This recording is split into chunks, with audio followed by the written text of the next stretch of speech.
Man, we all know that parenting, caregiving, and caring for children can be a hard job. It can be challenging, it can be lonely, and it's also so amazing. So, today I'm going to talk to my longtime friend, Natalie Henderson.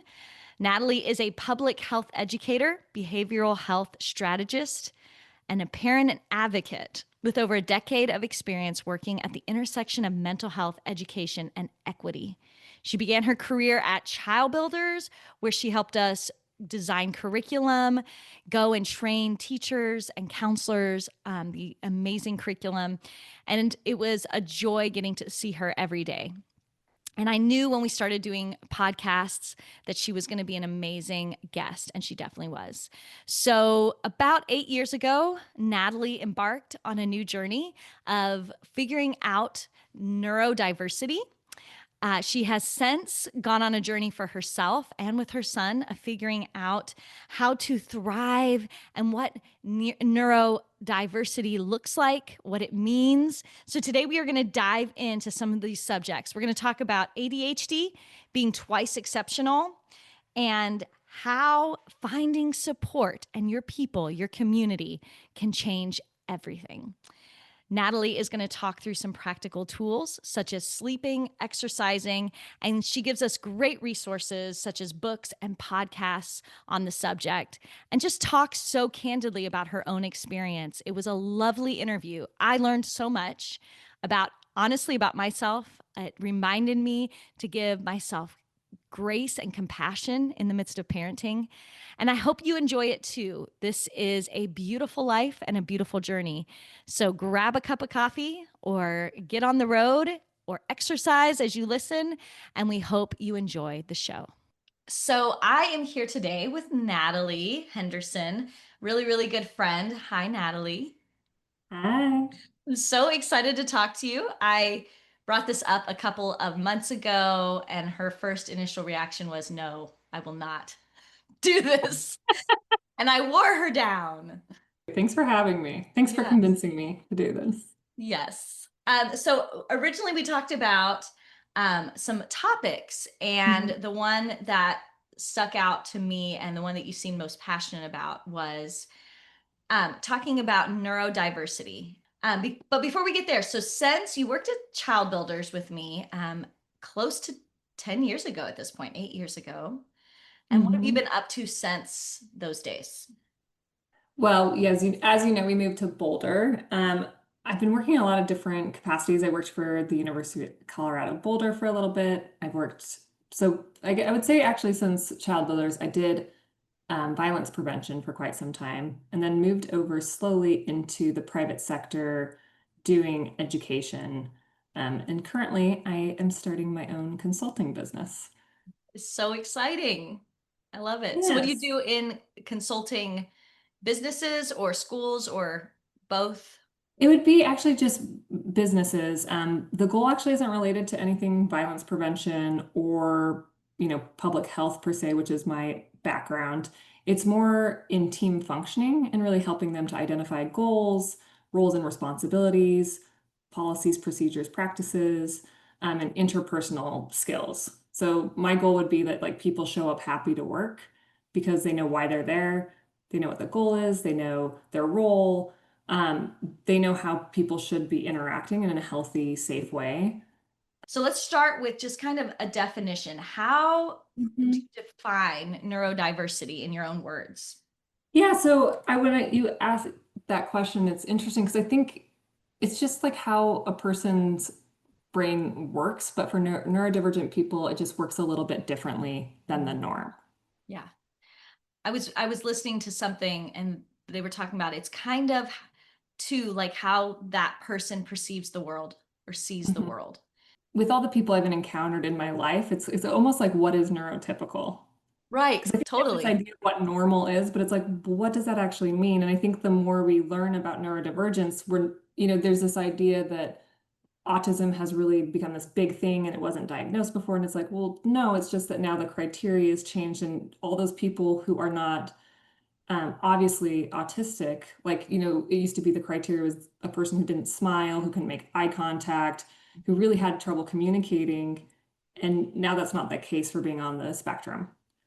Yeah. Or even, with ADHD, there's so many more people being diagnosed, especially girls and women, because it presents differently. So then I think when you start looking at it, there are neurotypical people, but it's like what, like to me, it's like everyone does think in a different way. And I think we think of neurotypicality as if you're thinking in the way that we think society, like in society, you should be fitting, Exactly. which again, that to me is a little complex as well.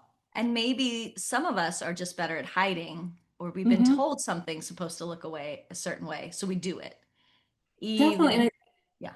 Yeah, I was going to say definitely because there's a lot of masking in a lot of these too. Hmm. People who are on the spectrum can mask. I think people with ADHD can mask.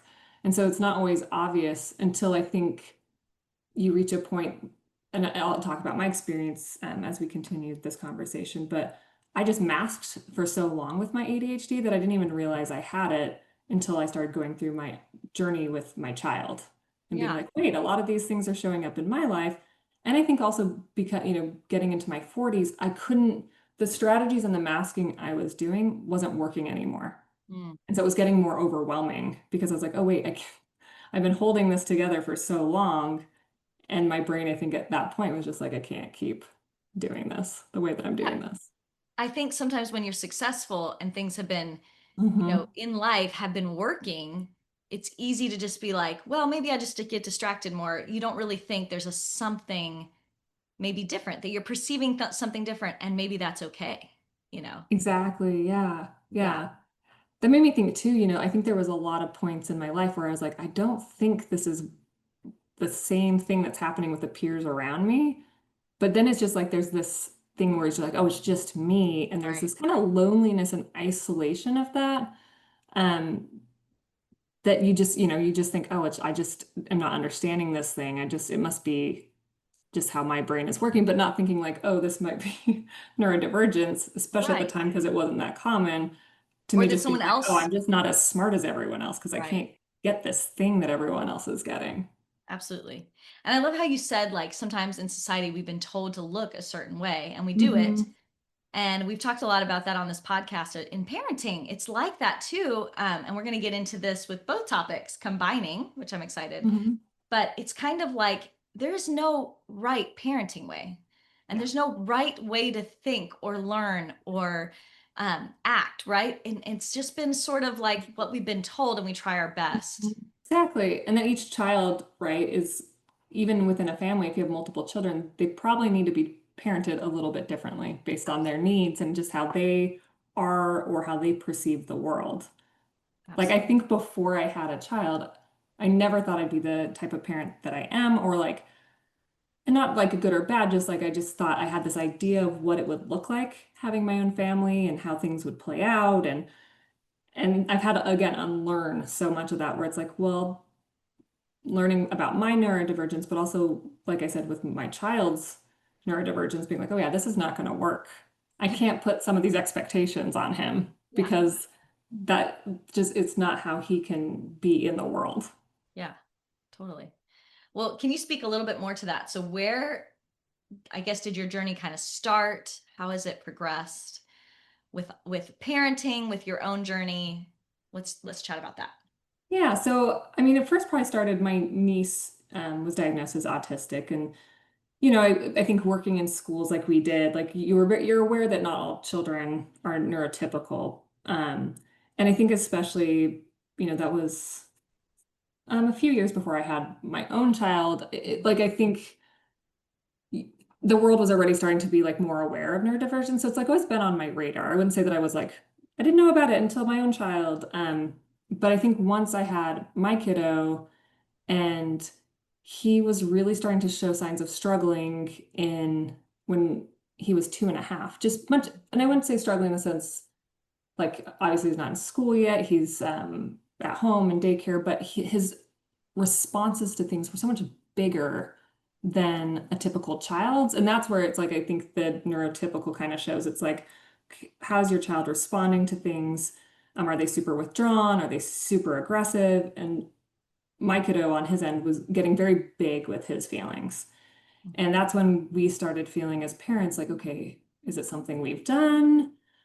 Is it like, I think we went through all the things. And my brain was like, okay, is it a physiological need? So I was like, Right. I will have you test him for diabetes. I will do a sleep study. We did all the things just to kind of knock that out to make sure it wasn't a physiological thing. And then noticing that no, it's like, no, he definitely has something going on. And um, I think as a parent, that was really scary in the sense, like I said it, when I thought about my own parenting, I thought like, oh, well, I know exactly how this is going to play out. It's going to be amazing. I'm going to be the best mom. My child's going to be never have a problem, never I struggle. And if it is a struggle, I it'll be read a like, eat the million beaver. books and I'm gonna know it all. Yeah, totally. Exactly. And I think especially coming from Child Builders where we had, read so much and knew so much about parenting. And then it's like, oh, wait, none of this is going to work with this child because Yeah. this child is at a different level.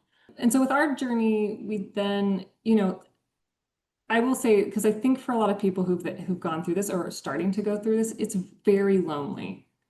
I think you try to share this with other parents, with family, and a lot of times it is just people don't understand, or they'll give you information that's not really helpful. Like, have you tried a sleep routine? Right. Um, have you done a calm space? Like all these things that it's like, this is not working for my child. Right.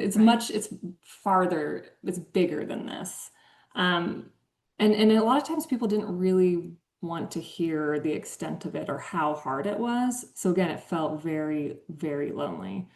Um, and then once we started into this journey, I'd say the most helpful things were finding good therapy. Like Yeah. we had experiment with some different things. Play therapy was not good for him or our family. That was not helpful. But finding specific therapists, and we've with this journey now, it's been like 8.5 years. We go through different therapists depending on what the needs are of the time. That's But I great. also, yeah, that's, we're not like, oh, we have to stay with the same person Right. because we learn things, we grow, and then we have new needs that arise. Um, and I think that's the other thing that I really had to learn in this journey. There's this great book called Differently Wired. Oh, Deborah Reber. Um, Okay. so this book really helped me in the sense of she made this comment along the lines of we need to stop kind of hoping our child will eventually fit into the societal mold Hmm. and accept your child for who they are. And I That's think really that was good. really profound to me. Yeah. Oh, Because I go mean, ahead, sorry.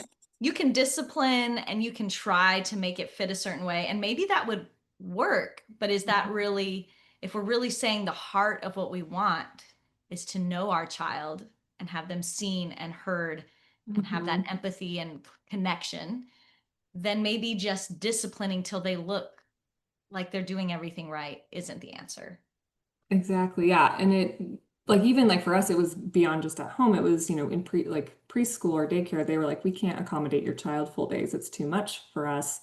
And not because of like anything, especially like, I'm putting this in quotes, no one can see, but bad that he was doing. It was just he wanted so much attention from the adult because on our journey, as we learned, our kid is twice exceptional, Yeah. meaning his IQ is very high.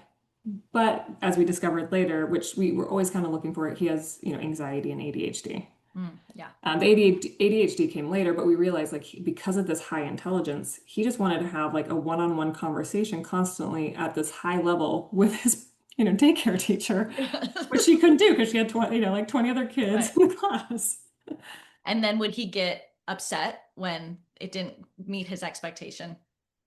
Not I mean, he was already, like I said, bigger in everything than most of his peers. But it usually came out more at home. And that's where it was Mm, really hard for us as yeah. parents. So he would do a little bit of that masking at school Yeah. and then come home and completely lose it. And something we had to realize as parents um, is we think that he would get to this really heightened area where he was, almost like trying to make us as angry and upset as he was because he was trying to communicate like this is how I'm feeling. I'm Mm, feeling so out of sorts. And that was something where like, I was saying therapy was really, really helpful. And then I'd say another thing was actually finding parents who were going through this as well. And it was really nice to hear other parents expressing some of the things that we were feeling and just knowing like, okay, we're not alone in this. There are other yeah. people going through this. I remember that was such a light bulb moment for me in working at ChildBuilders when we talk about empathy and how it Mhm. would be like fixing something Mhm. isn't what we want, but what we want is to feel with someone else. And I think Mhm. that especially, in that parenting journey where you can have someone else say like, I've been there too. It's going to be Yeah. okay and you're not alone. Yeah. Like Yeah. that's what we all want, but you especially want to Yes. hear it when you're having worries about your Yeah. child. Yeah. And I'd say especially like I would say some of those like that those first couple years that were really hard. Like we were in crisis. Yeah. And I think about that Brene Brown video we would show all the Yes. time where it's like we would get a lot of people being like, well, it's not that bad. Right. Or Or well, at my least, kid has tantrums too. Or, and all those things were not really truly sitting with us in that deep hole of this really hard place to be in. Like you yeah. were just saying, right? We just wanted someone to be like, it's super hard. I get that. I'm here. Yep. Like not trying to make it us feel like, not trying to make us feel better or fix it or compare their own experience or like we just really needed people who could like empathize with us. And that took some time to find those people. Having children that, of course, they're not all the same, all have different things going on. Some are 2E. And I'll just say what twice exceptional is, just Yeah. in case people Yeah. don't know. It's usually someone, a child or a person who's has a very high IQ, but also has like what's considered like a learning disability or something that can get in the way of learning. So for my kiddo, that would be ADHD. For other kiddos, it could be autism. For others, it could be dyslexia. It could be a combination of all of those. There's different ways to do that. So I think that's like probably one of the biggest lessons I've learned is like we're constantly assessing the situation. That's so good. Yeah, like thinking about what needs are needed in that moment because it constantly changes. And I think that's like one of the lessons I've really had to learn. And like I mentioned with reading Differently Wired, one was like accepting your kid for who they are and not expecting them to fit into this mold.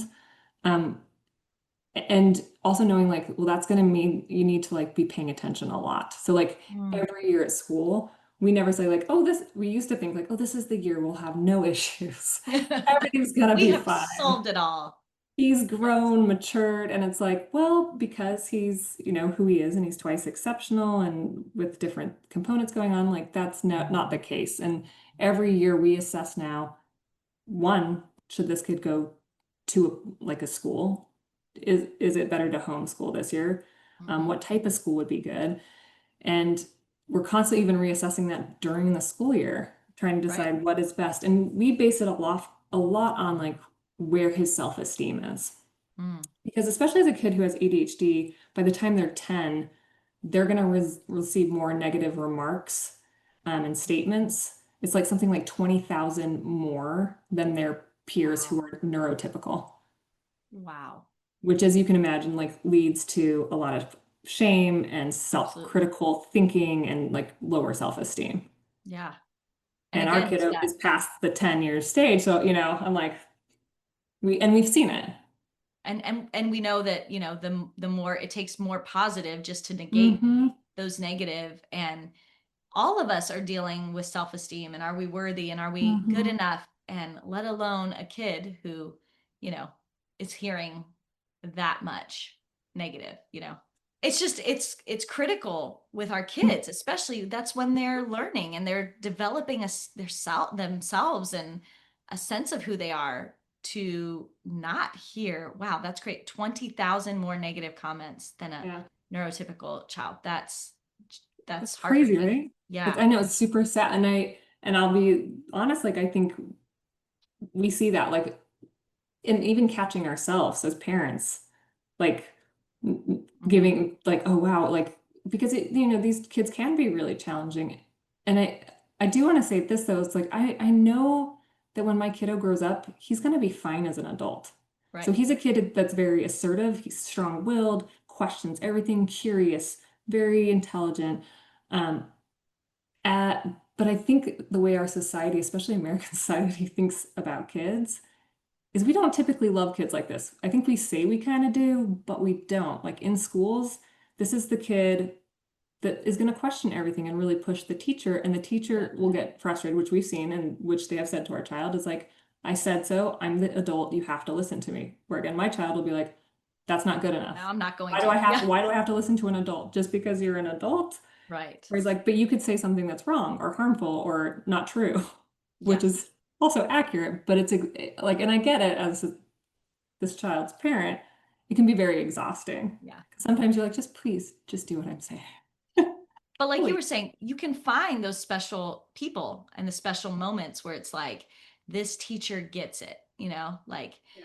they have an awareness of what my child needs. And I think like you, I thought, I don't know, maybe it's just my personality where I'm like, you pick the thing. Like I went to one school my whole life, right? Oh, this is going to happen for my daughter. We're going to Mhm. just be in one spot and it's going to be amazing.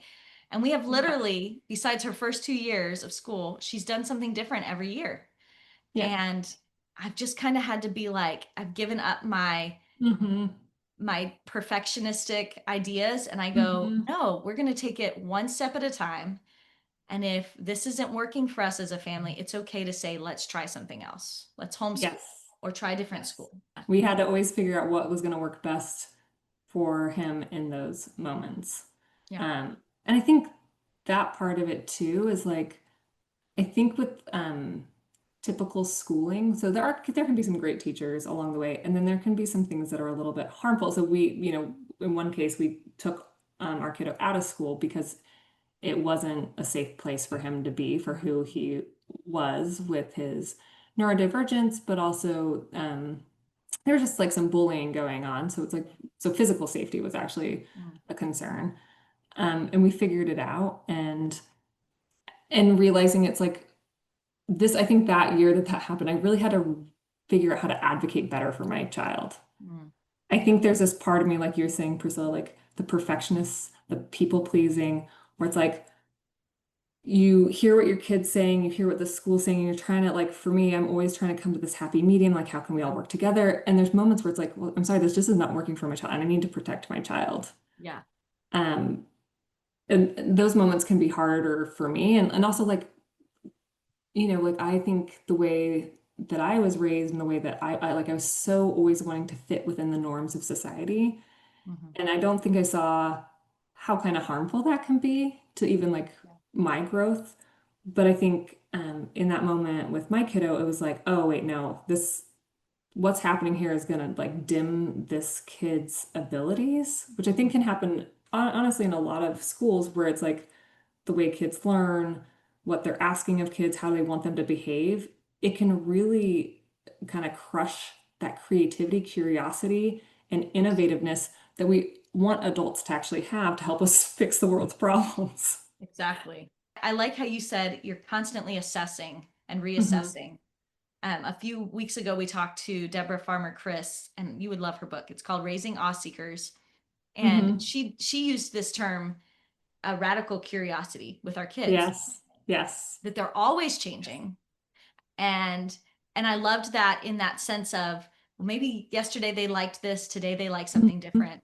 Find out. Mhm. And sometimes it can be annoying to us, like, oh, I just figured this out.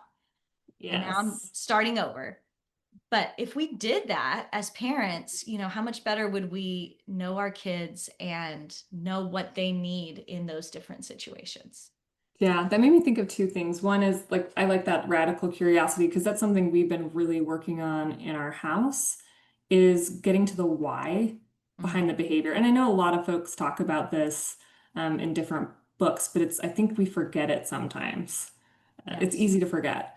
And I Well, because feel we're like busy. we're busy, yeah, and it takes Things some come up. digging sometimes. It And does. that is something that we have found really just so helpful to see like, and I think also reminding the adults in schools when stuff happens like, okay, X happened, but like where did it originate? And for a lot of the stuff that happened with our kiddo, we found that actually it started a year before with maybe some of the treatment and things that were happening amongst the peers. And we always joke like, our kiddo's never the starter, he's the finisher. Like he will always bring it out to the surface where it's like no one knew this thing was happening because he'll do something kind of over the top. It's like, oh, what's happening? And luckily with the last school, the head of school always wanted to like dig into like, okay, we know there's something bigger to like the why behind this. Let's figure out what it was. Yeah. And that's something we have really tried to focus in on. And I think with that, this is my kind of second point to that is we had this wonderful therapist who she really wanted to figure out what were the things that tripped our kid up. So we dug deep. We really found there's really like four things. One is like hunger, which I think for a lot of us, Yeah. one thing. Um, and for him, it was also um, any type of competition, whether that was an actual competition. So, like for example, team sports. Our kid for a long time was not able to play team sports. That like was something that was too much for him because he was so competitive and just really wanted to be in everything and always had to win. And it just was something that we had to take, not make an option, I should say, Yeah. which that was kind of hard for me because I was a team sport player from a young age in a lot of sports for a very long time, but realizing, okay, that's one of, again, those things that I had this idea about that's not going to fit for this child.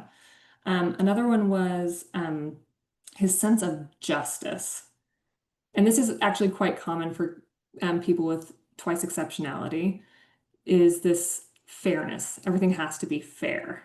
Yeah. Um, and now that we know that these components exist, we actually, with the school every year, we provide like a document that's like, these are the things that trip up our child. This is how we address it at home. And it makes it easier to have those conversations with the folks at school around those types of behaviors. But it also helps him because this is something he's very aware of, where he can now take notice of like, hey, I feel like this isn't fair. This is really upsetting me. This is tripping me up, and I feel like I'm not going to be able to respond well. Yeah. Which he's definitely circumvented quite a few times, just knowing the things that really upset him. So tell me about your journey. So Mhm. you are figuring all these things out. And then was there like a moment where you were like, I think something is resonating with me? I was never like really big in the same way with my emotions. Like I always felt emotions pretty intensely, but didn't always put them out into the world.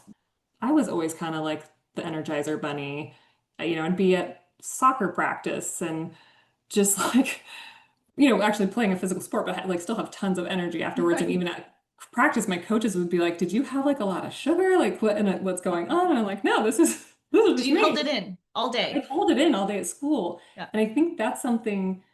Definitely had some of these as a kid, but I was like, I still have some of these things. Um, so I think like recognizing his, and I didn't like, I kind of thought I probably had ADHD as he was getting diagnosed, and he got diagnosed like at 7. Initially, when he was like 4, someone we had seen thought he most likely had it, but it's young to diagnose it at that age. So they're like, just be mindful of it. And then it was formally diagnosed at 7. And I figured I probably had it, but I was like, well, what is there to do about it? I've been living like this for so long. I'm a high functioning person, always have been.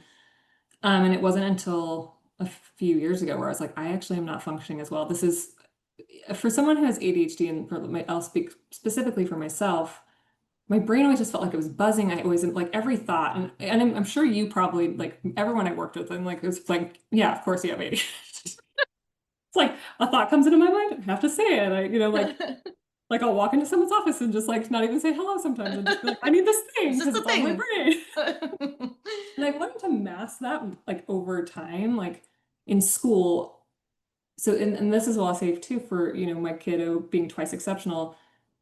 I didn't realize I was twice exceptional until like one of the therapists that our kiddo was working with worked with gifted children. And she kept mentioning, yeah, your parents, I think especially issue like me was like, your parents are most likely twice exceptional or very gifted. And my kiddo's father is extremely intelligent. I'm not sure if he's twice exceptional, but a lot of these things I was like, oh, I realized like I had just been masking really well. And because I had this high intelligence with ADHD, no one noticed it in it ever.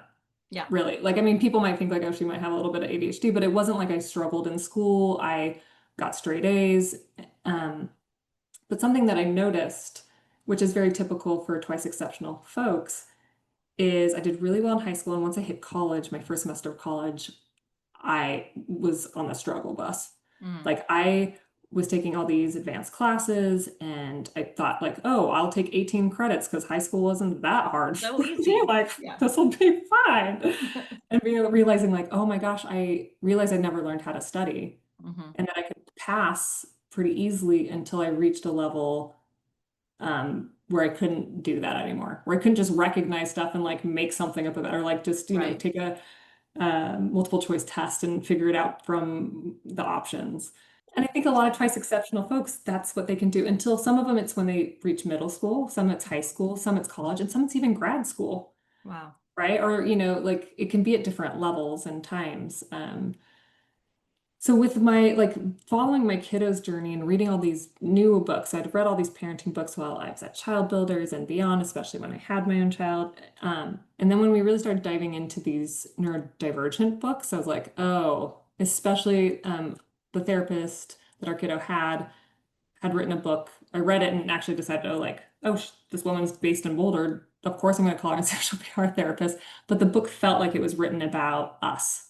Wow. Like, I don't even want to just say him because it was like, this is my, but I was like, this is me. This is my family. These are like the people in my life. With ADHD, you have a lot of executive functioning skills that are just missing. So Yeah. organization, time just like, Right. we're not good with time. I'll be like, I'm just going to do this thing for 5 seconds. And I Right. look up and I'm like, I've been doing it for 2 hours. Oh my gosh. Yeah. And sometimes that's really good. So it's just interesting how I feel like the older we've gotten, I think more of us have realized this whole time we've been trying our best, but we haven't, there's been something else going on. Yeah. It's Yeah. not that we just couldn't hold all the information. It's that our Yeah. brains were functioning differently and other things were Yeah. going on. Oh, for sure. For sure. Yeah. And I think even that, like, which, people always, I think from the outset who don't know me super, super well, think I'm like highly organized. Mhm. And I come off that way. But internally, like this morning, I signed up for a Pilates class that I totally forgot about. I signed up for like less than 12 hours ago. Totally forgot. That's my life. Exactly. There's these pieces, but I think like it's kind of funny because I'm one of those people that has like 20 agenda. Like I have my iPhone where I put all this, everything in there goes in there. Mhm. I have like one on my bed over there that's like a daily one. I have my monthly one. I have like, it's almost like hard for us to figure out how to organize that I over Absolutely. organize. Yes. But that's been a coping strategy that I have like 10 calendars. So like every calendar has the thing that I need to do so I don't forget about it. And then Yeah. I'll even write a sticky note. So what are, besides just making sticky notes and notes and notes, is there anything else you found or you've had to, pivot and do other things? What has helped you recently? So I'd say the biggest thing is I started seeing a psychiatrist. Number one, I'd been diagnosed by a therapist, but then having like the official diagnosis from the psychiatrist, and I did start taking some medication. Yeah. That would be probably the biggest thing that was like profoundly effective for That's me. awesome. That's what I needed. Because like I mentioned, I couldn't cope anymore the way that I was cope. It just felt so disorganized in my brain, and um I just, like I said, I couldn't hold it together anymore. So I needed Yeah. that help. And I had, it's interesting. I've had several female friends who've been diagnosed recently as well, and some who started taking medication, and that was helpful for me. I'm not anti-medication. I just was, for some reason, I was like, well, I don't need it. I can overpower this. And I was like, no, I really do need this to help calm my brain down and also be able to focus better. I'd say the other things that I've been doing, sleep. Um, I think a lot of us think that we can get by with like 5 to 7 hours of sleep. Yeah. I found now that when I'm sleeping 8 to 9 hours every night, if I get one of those nights where I have 6 hours of sleep, I'm like, I can't function. And it's because I've probably been needing that much sleep my entire life, Wow. but which has been challenging when you're like working full time and raising a family. It's not always, doesn't always seem feasible, but I have like really prioritized my sleep.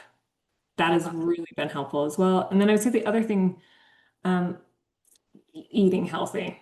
I think this is something that's big for people, often a lot of neurodivergent people. And I will say that some kids who are on the spectrum, like just getting them to eat anything Right. is challenging enough. So like this isn't advice for them. But I think for folks with ADHD, like we have to be very mindful about sugar. I Mm. am a sugar fiend and it feeds that, thing that we need, like that quick release, but it's not a good strategy for us. I've been really mindful of how I'm eating, and I watch that for my kiddo as well. And so for us, exercise really is really important. And I think especially outside. Mm. I think I don't know all the studies on this, but oh man, I did read a great book about this quite some time ago about people with ADHD and being out in nature is like a huge benefit to us. That's And I amazing. think that feels very accurate to my life. Like I've always been drawn to the outdoors. I need to be in the mountains, need to be in the trees. Yeah. Just that helps calm Like my, ground. it grounds me and it helps me get out of this frantic headspace. There's this great book called Self-Compassion by Kristen Neff. And I think it's Kristen Neff. Again, let me double check my I'll look reference. it up too. And okay. Yeah, Kristen Neff. And I think that's something I've learned, especially as a parent. I wish I would have learned this at a much younger age. And I think this is something we should be teaching all our children is how to have self-compassion. We all have this negative self-talk, these negative voices, especially those of us that are former perfectionists. I always say that I'm a recovering perfectionist. I'm trying really hard not to have everything be perfect. Um, and that we, especially as parents, especially being a 2E parent, we feel emotion. We have emotional intensity. It's one of our challenges. And so my child and I both have ADHD. We're both 2E. We both have them. So it can lead to like some big fights or Yep. big emotions coming out. And afterwards, I get so upset with myself because again, this idea of how I was going to parent, it was never going to look like that. And the reality is, I can't always like I'm working on getting better at those things, but sometimes it's very hard to handle for both of us. Just like I give my son so much grace around this, Mm. but sometimes I don't give And myself any, Mhm. where I'm just like, oh man, I'm such a bad mom. I shouldn't have yelled at him. And so with that one, I'm like, okay, Natalie, you always repair quickly. That is something I've always done. Like, I will never leave it and just be like, well, never going to apologize to my child. Like, no, of course, I always apologize. I also tell him about like why it's hard for me. Like, especially because he can relate. He Right. knows it's like, I have ADHD too. I get very impulsive. I get this emotional intensity. And it's hard for me too, and I'm really working on it. And this is how I'm working on it. So we share that with each other, like, because he knows, like, he gets in trouble for it at school or at home Yeah. because he has the same issues. And so he's very understanding of that. But just again, going back to that self-compassion, like if a friend were to tell me the same thing that I'd done with I would be like, oh, it's so hard being a mom. Like, be nice to yourself. But we're Totally. not very good at doing it to ourselves. And that's something Yeah. I've really been trying to embrace um, through this tricky journey of, life. Yeah, absolutely. So what are some other, you mentioned some podcasts, books. Mhm. Is there anything that you're just like, if there's a parent out there going through something, what was helpful for you? These, I'll say, are the top books and podcasts. So I mentioned Differently Wired. It's called Differently Wired, Raising an Exceptional Child in a Conventional World by Deborah Reber. That book really changed how I think about everything. She shares her journey with her son who's on the spectrum and just like how she's had to reinvent her life and rethink about parenting as well. She has a podcast called Full Tilt Parenting. Oh my goodness, that's the one I was listening to today. Oh, yeah. It's Full such a good Tilt. one. Yeah. Yep. So, like, such good parenting That's how I tips. knew her name. It's like, that name Yes. sounds so familiar. Yeah. And there's great stuff on that podcast. Like, that's so helpful. Like, this book I just read, it's called Emotional Intensity in Gifted Students by Christine Fonseca. Was really helpful, and I think it'd be a great one for educators. It has stuff for parenting, but it really is, it even goes into a section for teachers in the classroom and like how you can help emotionally intense most gifted students are emotionally intense. Yeah. And so it helps really break some things down and give some like really great strategies. Another one is Raising Gifted Children, a practical guide for parents facing big emotions and big potential by Catherine Zakoyan. That one really gets into a lot of this 2E kind of stuff that was really helpful for us to like parse through. One of the things that came out of that book is family meetings. So we actually do a family meeting every Sunday night. Oh, I love that. Yeah, That was we something do I it. talked about as an educator. I loved Yeah. that whole family meeting piece where you gather around and talk about your day, what's going on. Tell me what your family meeting kind of consists of. So we do a mindful practice first. This is actually something I used to do in my own team when I was at my last company, where it's like we start every meeting with a mindful moment. So that could be a breathing exercise, a gratitude, reflection. It could be like pick a word that you identify with today, something just to get us into the space. And then we go through celebrations and things that we did well this week. So we can call it out for other people. So sometimes for my kid, I'll be like, bedtime went really well this week. It seems like we've really figured some of those pieces out. And then we go into the challenges and what we need to improve. Okay. So some of those will be like, hey, we need to do more one-on-one time with you, like as parents, like not all together as family. We should break it up and do some one-on-one time. Or bedtime didn't go well this week. We really struggled. So how are we going to fix that this week? Are we going to do, right now we're currently doing pom-poms, Cool. like earning pom-poms for doing, the few things that need to be done before bedtime and in the morning. And that's been really working for us. That's great. And then we finish by doing a family hug, and we do a little chant together that we've been doing since he was little. That's so sweet. I feel like that's very built to nurture too. Creating family traditions, creating chants, and I love that. I really like the idea of family meetings. Yeah. And it can be so helpful too. For example, my kiddo the other day was like, it's been really bothering me. I ask you if I can do something, and you say, ask dad. And if I ask dad, he says, ask mom. And he's like, we really need to address that. And I was like, okay, let's put it on the agenda for family meeting. So we had mentioned for I would say my biggest learnings, my kiddo is not in the norm, and I need to let that go. I just need to completely let it go. My kid is who they are. And knowing that I'm going to have to not always do the thing that other parents are doing. So for example, if there's a birthday party, I always stay. Most kids don't do that anymore. It's drop off only. But I'm like, what? My kid is likely to maybe have a conflict. I'm going to stick around. Yeah. Just to make sure. And they usually don't, because now I'm around, or even knowing how many of those things they could do when they were young. Yeah. It's like my kiddo can't be in a lot of these spaces for a long amount of time. It's just too much. If it's an adult space, which is also different, I'm like, oh yeah, this kid can be in an adult space forever. Totally fine in adult settings. As a young kid, we could take him to a lot of adult things and was never an issue. But learning what to say no to and yes to. And a lot of parents I know in my friend group who have children who are neurodivergent, this is a struggle for us trying to figure out, because we're like, well, we're fine. Can we do it? Can we make, but then realizing their limits are so much less than ours. Even if we're neurodivergent, we've learned to cope with those things and they haven't. And knowing maybe you go for 30 minutes and that's it. And you leave. Right. Or you don't go at all. And it's okay. Always advocating for them and figuring out how to advocate for them without being apologetic for their behavior. I think a lot of times we want to constantly apologize for what they're doing because it's not always within the norm of what society expects.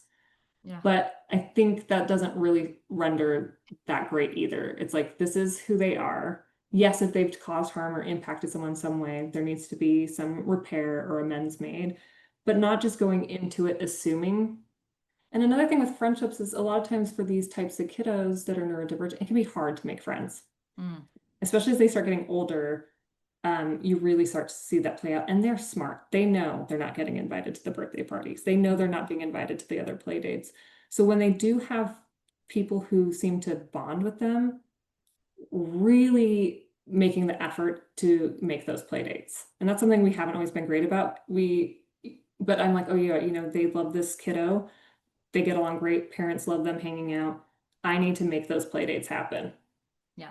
And that's where, again, I feel like that's advocating for my child in a way by making sure they have friendships and that they're maintaining them, especially when they're not at the same school, which is that's why it's been harder for us, because they're not at the same school anymore. But I really have to put that effort forward to make sure that those connections are happening, because a lot of these, I say with 2E kids, they tend to like adults more. Yeah. So we have to make those efforts to have some of those peer relationships, because that's important for them too. And then even home life reassessing.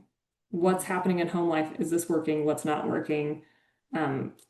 Constantly thinking about our parenting or rules or chores. Again, sometimes the demand can be too much and we have to take some of those things off. And then when he has capacity, we go back to like, you need to put your dishes in the dishwasher. You need to, clean your room, whatever the chores are of the time. And that goes back into like, we've talked about this too, is like that self-compassion. We really need to practice that with ourselves. And I think teaching all of our kids this, but especially neurodivergent children, because they are really self-critical and really hard on themselves. Yeah. And so that's something we've been working on in our household is like, how do we have positive self-talk? How do we even give ourselves like our own little hugs? Yeah, that's really good. And also as a parent, like really keep practicing that patience and helping our kids to have that patience too. Like, again, that applies to all folks. I think something that I've really learned with this too, like I think prior to having children, we can be very judgmental of how parents are with their children. Or if like we see a child do something, we're like, oh, the parents must be doing X, Y, Z. And it's like, this has taught me having a child who's neurodivergent, who, gets very big when they're upset, like to not judge parents. Yeah. Like we have no idea what's going on. We have no idea how hard those parents are trying. This might be just a kid who's like really struggling because of their neurodivergence and it hasn't been addressed yet. They don't have the tools yet. They might not have the communication skills yet. And like to just be less judgy. Yeah. So if there was one piece of advice that you would want somebody listening and they only get one piece, what would you say? Support. And that support to me is like, you need to find support for your child and support for yourself. And that can be therapy. That I really highly recommend finding other parents. Yeah. Who've been experiencing it. Now that I have this little group, we're on a group chat. We have 5 of us. I keep collecting more moms that I find along the way. That's awesome. I'm like, oh, come join this. And it's like, we're just there to support each other. We share. It's nice. We share when things are hard, like, hey, this happened today at school and I don't know what to do. And it's been really rough. And then we share like our great joys, like, hey, my kids successfully did this thing that they hadn't been able to do yet. And, we have a group with kids who are younger and some that are in their teen years. And, just knowing other moms have gone through it and where they are and just, finding that support. Like I said, having a neurodivergent child, it can be really, really lonely, especially if they're more of a high needs kind of kiddo. Thank you for this. You were Oh my great. gosh, of course. You have to come back. I will definitely come back. I enjoyed my time so much with Natalie. Every time I talk to her, I laugh a whole lot. And just one of the most compassionate and empathetic people I know. And she taught me so much when I worked at ChildBuilders. It was a joy to reconnect with her and hear about their journey. And they're still learning. And that's really what parenting's about. And teaching is constantly assessing, reassessing what's working, what could we do differently, what does our child need right now. It might be different than what they needed yesterday. And tomorrow they're probably going to need something else. But it can be busy, it can be tiring, and it's so worth it to figure out what works for us and what works for our kids. Because when a family is figuring those things out and thriving, it's a beautiful thing. So I hope today you will give yourself some compassion, and I hope that you find support. As Natalie said, that's the one thing she'd want to leave with us today.